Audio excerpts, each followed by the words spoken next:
এটা উড়ে চলে গেল। এই সময় কিন্তু প্রচন্ডভাবে এই বাংকা থেকে এলোপাতারে গুলি শুরু করলো ইন্ডিয়ার দিক থেকে। আসলে তো ইন্ডিয়া তো নয়, ইন্ডিয়া তো বহুত দূর, কাঁটামারা বাজার অনেক দূর।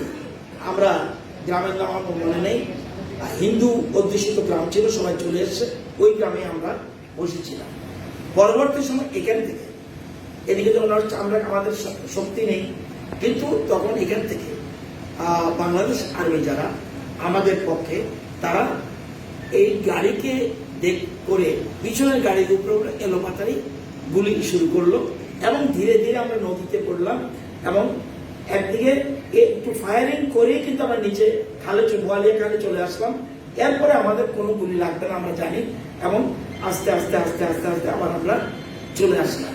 তো এরকম একটা ঘটনা কেন বললাম, এরকম বহু ঘটনা আমরা অনেক জানি না।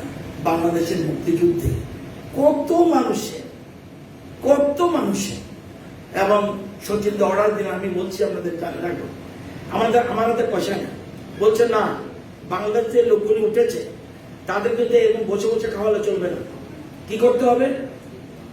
এই মুক্তিযুদ্ধের নাম লিস্ট করো, মুক্তিযুদ্ধের নাম ক্যাম্পে ক্যাম্পে গিয়ে শুধু ভারতের খানা খাইলে হলে চলবে না, তাদের মুক্তিযুদ্ধে অংশগ্রহণ করতে হবে এবং ইয়াং ছেলে দেখে দেখে লিস্ট করো।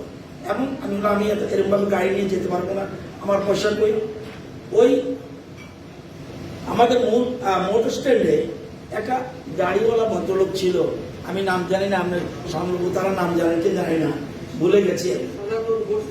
ইয়েস, হ্যাঁ, ওনাকে দেখে বললো রতন কিন্তু সবসময় যাবে, সেকেন্ড ক্লাসে একটা টিকিট থাকতে হবে, ও কিন্তু পয়সা দেবে। সেকেন্ড ক্লাস একটা সামনে ছিল, ড্রাইভার বসতো বাঁদিকে দুটো সিট, এরপর একটা মাঝখানে মুড়ির টিন যে বললাম এর মাঝখানে 6 জন বা 5 জন বসতে পারতো।